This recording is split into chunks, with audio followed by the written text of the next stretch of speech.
Hey guys, Esri Rose here again. I wanted to address a few things that I didn't talk about in my video yesterday.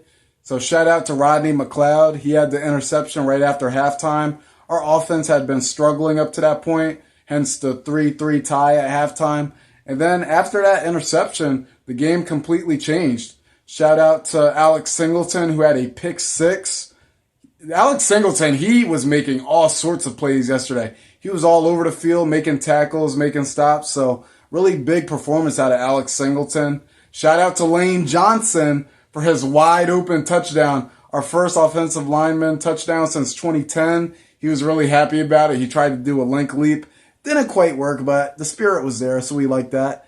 And Jalen Hurts. Shout out to Jalen Hurts because he shook off a very shaky start to this game. There was a point where he missed a wide open Dallas Goedert in the end zone, but Hurts, he made up for it. When Hurts sees adversity, when he's facing adversity, he knows how to respond. We saw this in the Washington game on Tuesday night as well. Very slow start, but Jalen Hurts, he was able to steer us to a victory. And Devontae Smith, I just got that touchdown he had, that touchdown where he managed to keep both feet in bounds. It's like he had a catch against Washington where he managed to keep himself in bounds, but this play against the Giants yesterday, it was a touchdown. It was a touchdown. And I love that he did it against the Giants. I love it. The guys that we took him from. You can't have them, New York Giants. Nah. But anyway, so today's video, though, I want to talk about the Miami Dolphins. All season long, I've been rooting against the Dolphins so that we'd have a better draft pick. Now, to my chagrin, the Dolphins, after starting the season 1-7, they rattled off 6 straight wins to now sit at 7-7. However, tonight I will be rooting for Miami because there is a scenario where the Eagles can clinch a playoff berth next week. It requires the Dolphins to beat the Saints, the Eagles beating Washington, and the Packers to beat the Vikings. Like, I get it. I know that we need this draft pick, but that draft pick, it's fallen down so much. Like I said before, they started the year 1-7. It was looking like we were going to have like a top 5 pick. It's fallen down so much that I don't even care anymore. You know what? If we could clinch this playoff berth as soon as possible, if we could clinch this playoff berth before the Cowboys game, I'm fine with that. So you know what? I'm rooting for Miami. I'm going to root for the Dolphins tonight. We really need them to beat the Saints. I think the Saints will be starting a quarterback named Ian Book. I believe. Taysom Hill, he will not be starting tonight. And hopefully the one time I root for the Dolphins, they can actually get it done. Because every time I root against them, they always seem to win.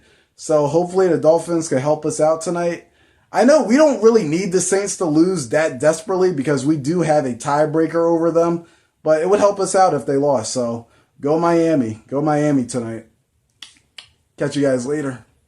Last thing, how great is it that we are currently sitting at the 7th seed in the NFC? After so many people predicted us to win just like 3 or 4 games this year, people were saying we were going to finish last in our division.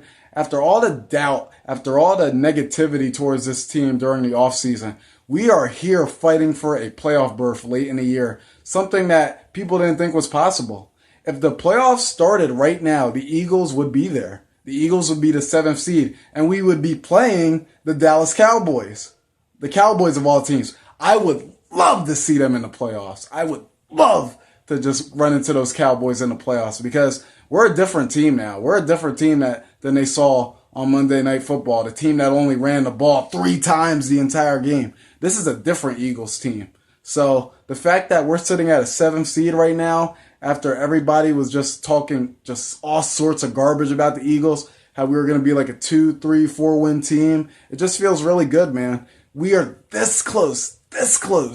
All we got to do is just get through 2 more weeks. 2 more weeks, man, and we are a playoff team. We are heading for the playoffs. The playoffs are in sight. Just 2 more weeks to go. Miles Sanders and Jordan Howard, those injuries are unfortunate.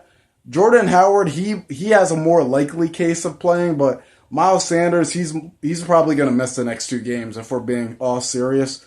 It's a fractured hand. I'm not expecting him to play against Washington. I'm not expecting him to play against the Cowboys. Jordan Howard could play, but I remember him missing like 6 games in 2019 with a stinger, so I'm not too enthusiastic about him either. But Boston Scott and Kenneth Gainwell, they have to step up. They got to step up. In fact, Boston Scott, he's been here before. We have given Boston Scott a heavy workload with a playoff push on the line before in 2019, where he went off in those final 4 games. He most notably had a 3-touchdown game against the New York Giants in the 2019 season finale. So even though these Sanders and Howard injuries really suck, it's not all bad because we got Scott and Kenneth Gainwell. Hopefully those two can really speak up and show out.